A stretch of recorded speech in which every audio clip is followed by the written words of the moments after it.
This video is part 2 of the Maritime disaster I witnessed in 1979. If you would like to watch part 1, the link is here.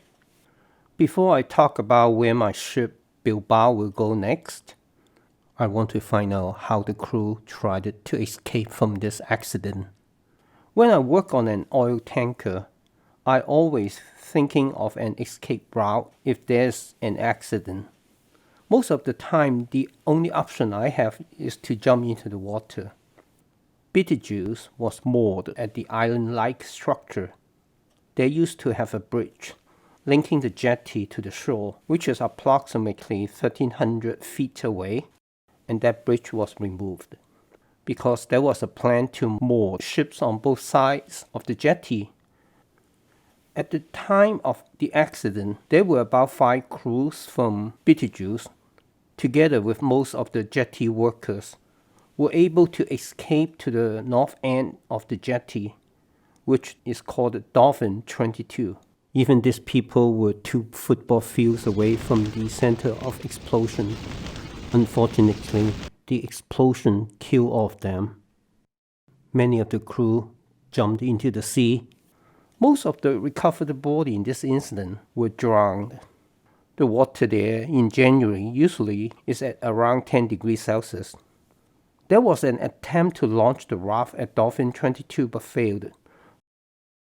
The control room at the shore, which was supposed to handle possible emergency operations, at the time of the accident, the operator was not there.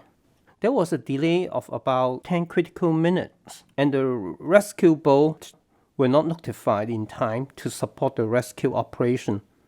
All this were documented in this report. The terminal has been closed since that accident. Bilbao later received the instruction to sail to Holland and to discharge the cargo at Rotterdam. My duty as a third mate was to escort the pilot to the navigation bridge.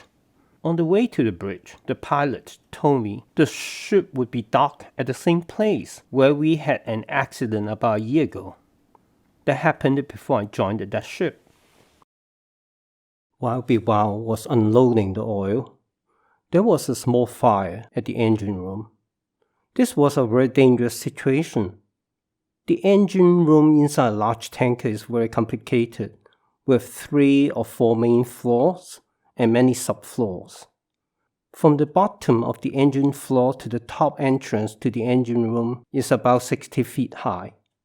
The decision was to flood the engine room with CO2. An alarm was sounded for a few minutes to allow people inside the engine room to evacuate before the injection of CO2. Unfortunately, there was a new engineer who has just joined the ship, and he was on a self-guided tour at the engine room. Obviously, he was not familiar with the layout of the engine room and was not able to find his way out. There's always an escape tunnel at the lower floor of the engine room for people to climb up a straight ladder to the top floor. His body was discovered 15 feet away from the entrance of the escape tunnel. I worked on Bilbao for 9.5 months, and there was a silly mistake I made, which I could have blown up the whole ship, and I had only about 10 seconds to react.